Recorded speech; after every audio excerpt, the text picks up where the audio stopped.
Here is summary of The Work, Wealth and Happiness of Mankind by Herbert George Wells.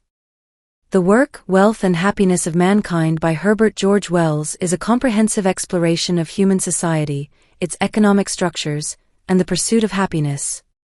Published in 1931, the book reflects Wells' keen observations and thoughts on the intricate connections between work, wealth, and the well-being of individuals and societies. Introduction. Wells begins by examining the historical context of human labor and its evolution over centuries. He emphasizes that work has always been a fundamental aspect of human life, serving not only as a means of survival but also as a way to achieve personal and collective progress. He discusses how different societies have organized work and distributed wealth, from hunter-gatherer communities to modern industrialized nations. The nature of work. In this section, Wells delves into the concept of work itself. He categorizes work into various types: physical labor, intellectual work, and artistic endeavors. He argues that each type of work has its own value and contributes to the overall development of society. Physical labor, though often seen as menial, is essential for building infrastructure and producing goods. Intellectual work, including scientific research and education, drives innovation and progress. Artistic work enriches culture and provides emotional and psychological fulfillment. Wells also discusses the psychological aspects of work. He points out that meaningful work can bring a sense of purpose and satisfaction, while monotonous or oppressive labor can lead to alienation and unhappiness. He advocates for a balanced approach where individuals can engage in work that aligns with their interests and talents, fostering both personal fulfillment and societal benefit. Wealth and its distribution. The distribution of wealth is a central theme in Wells' analysis. He critiques the extreme inequalities prevalent in many societies, where a small elite controls a disproportionate share of resources while the majority struggle to meet their basic needs. Wells argues that such disparities are not only unjust but also detrimental to social cohesion and progress. He explores different economic systems, including capitalism, socialism, and communism, assessing their strengths and weaknesses in terms of wealth distribution. Wells suggests that a mixed economy, combining elements of both capitalism and socialism, might offer a more equitable and sustainable solution. He advocates for policies that promote fair wages, social welfare, and opportunities for all individuals to participate in economic activities. The role of technology. Technology plays a significant role in shaping work and wealth. Wells traces the impact of technological advancements from the Industrial Revolution to the early 20th century. He highlights how innovations in machinery, transportation, and communication have transformed industries and improved living standards. However, he also warns of the potential negative consequences, such as job displacement and environmental degradation. Wells emphasizes the need for thoughtful management of technological progress. He advocates for investing in education and training to equip workers with the skills needed in a rapidly changing job market.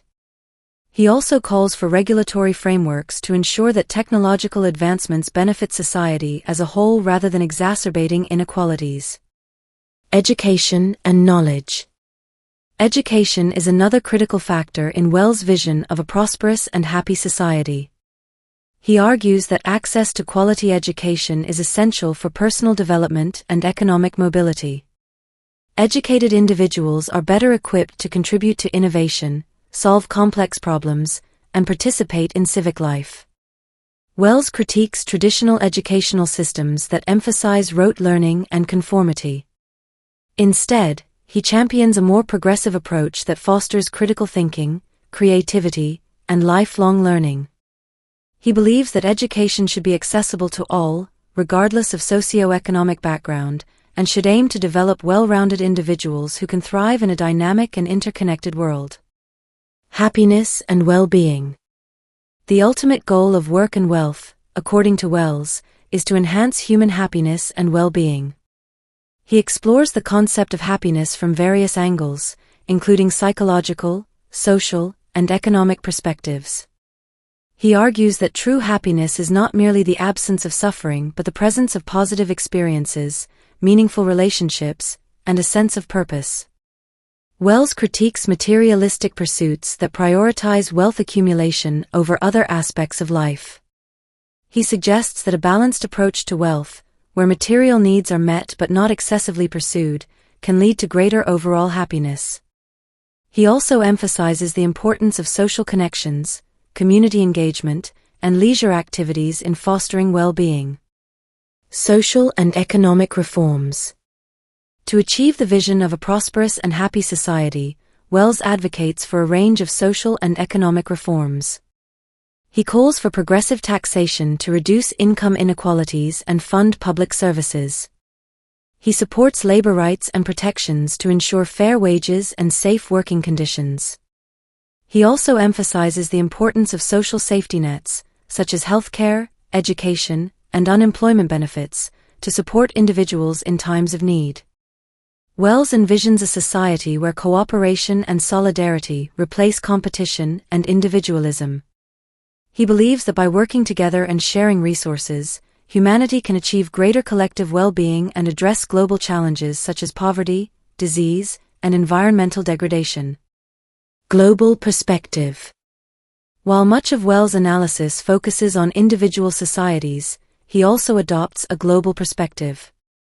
He recognizes the interconnectedness of nations and the impact of global economic systems on local conditions. He advocates for international cooperation to address global issues and promote peace and stability. Wells highlights the potential of global trade and collaboration to raise living standards worldwide. However, he also warns of the dangers of exploitation and colonialism, where powerful nations dominate and extract resources from weaker ones. He calls for fair trade practices and equitable international relations that respect the sovereignty and dignity of all nations. The future of work and wealth. In the concluding sections of the book, Wells reflects on the future of work and wealth. He acknowledges the uncertainties and challenges that lie ahead but remains optimistic about humanity's ability to adapt and innovate. He envisions a future where technological advancements lead to greater efficiency and productivity, freeing individuals from drudgery and allowing them to pursue creative and fulfilling endeavors.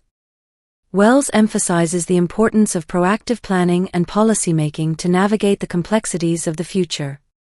He calls for visionary leadership and collective action to build a world where work and wealth contribute to the happiness and well-being of all individuals. Conclusion. The Work, Wealth and Happiness of Mankind is a thought-provoking and insightful exploration of the fundamental aspects of human society. Herbert George Wells offers a comprehensive analysis of the intricate relationships between work, wealth, and happiness, providing valuable lessons and reflections that remain relevant today. His vision of a balanced and equitable society, where technological progress and social cooperation go hand in hand, serves as a guiding light for those striving to create a better future for all. This summary provides an overview of the key themes and ideas presented in Herbert George Wells' The Work, Wealth and Happiness of Mankind. The book's rich analysis and forward-thinking vision make it a timeless work that continues to inspire discussions on economic and social issues.